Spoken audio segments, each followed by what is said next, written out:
Children, as we were talking about the chemotropic response, you know that the reproductive organs of the plants are the male, that is the anther, and the female, it is a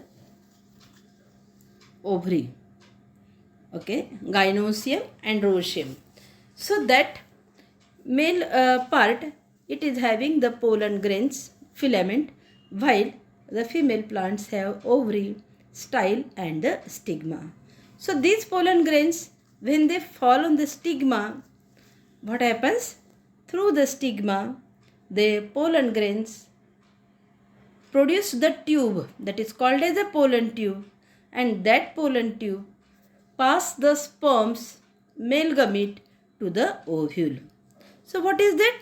Chemical substance is produced that is passing that sperm or a male gamete to the ovules.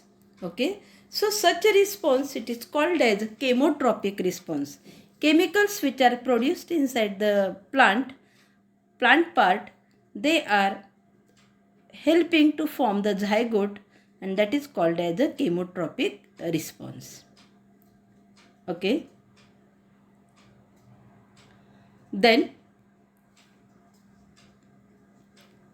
herein you are observing that movement shown by the pollen grain, formation of pollen tube which is growing towards the ovule.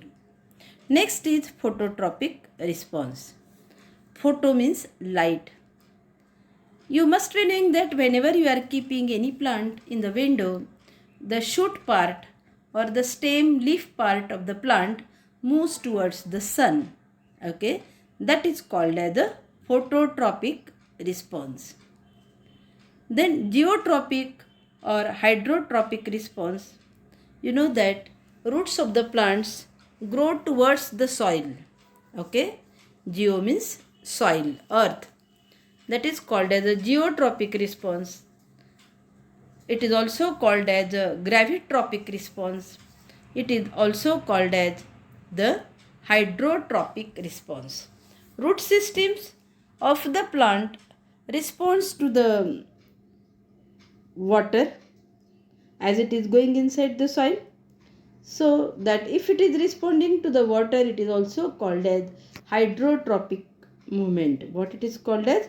Hydrotropic movement. Then next is the thigmotropic response. You are able to see here, children, in the third picture, tendrils. Okay. When the tendrils find the support that twing around it, okay, that takes the support, that tendrils, a thin part which are coiled one, that take the part of that what we can say, that the support coil around it, and then it grows.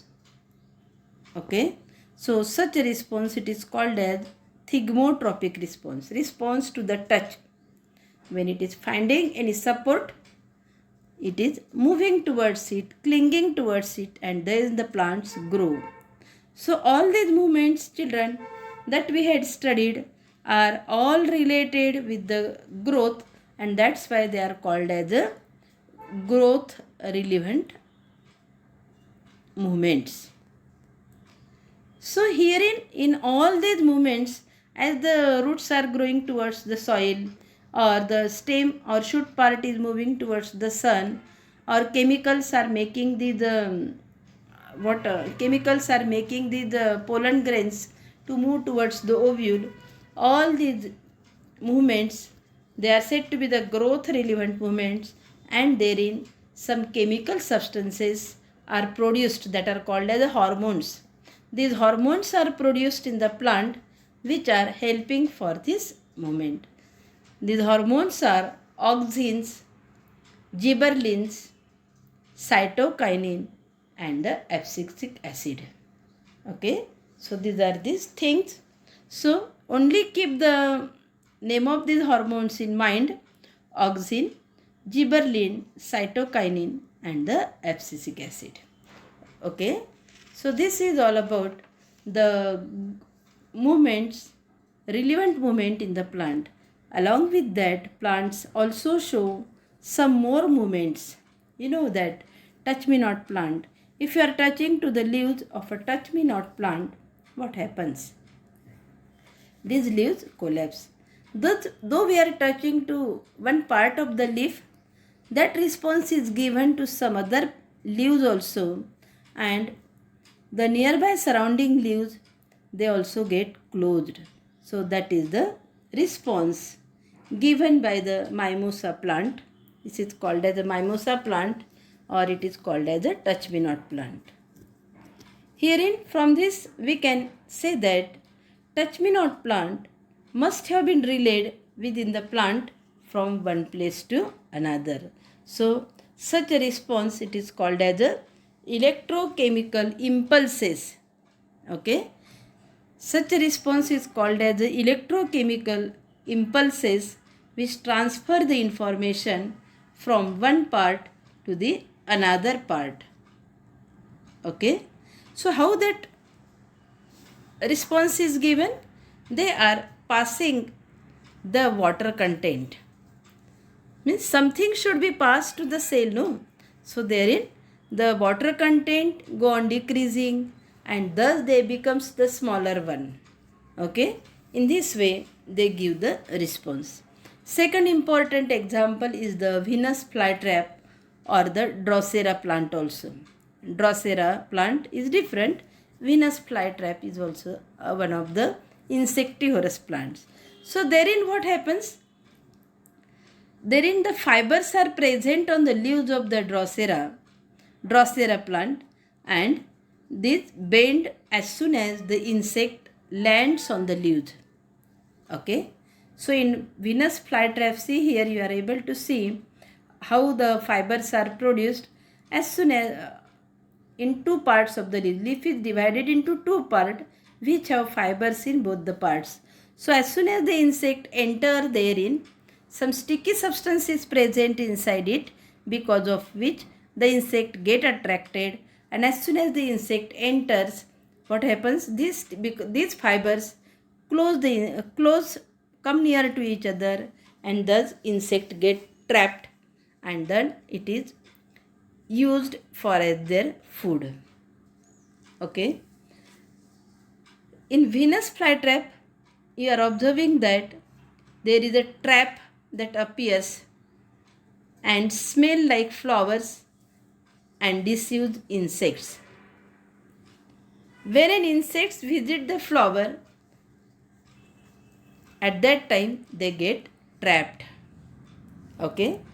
In Venus flytrap or in sundew plant also, you are finding that have some chemical substance which shines. In sundew plant, that chemical substance which is present at the surface, it shines. Insect get attracted, and as the insect enters, they get.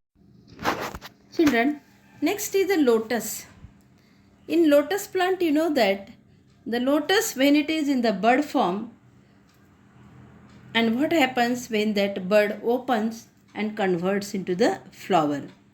It opens during the daytime, while that of tuberose opens at night. So there are the 10 o'clock plant also, 5 o'clock plants also. So during that time, these plants, buds get a response, or the chemicals are present inside that plant, it makes the bud to open, and thus it converts into the flower.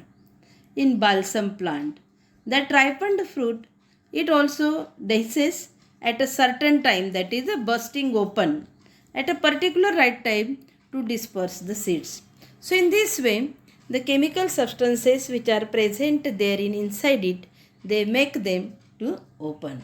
So these some specific movements of the plant do not lead to the plant's growth.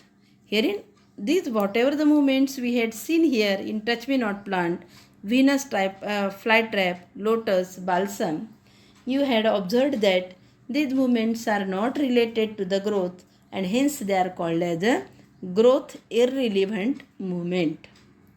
As a response to the changes in the surrounding, plants' hormones bring about various movements. Herein, just to give the response to the surrounding, various movements are seen, which are called as a growth irrelevant movements. Children, This is all about the coordination in plant. After that, we will study the coordination in animal. Okay.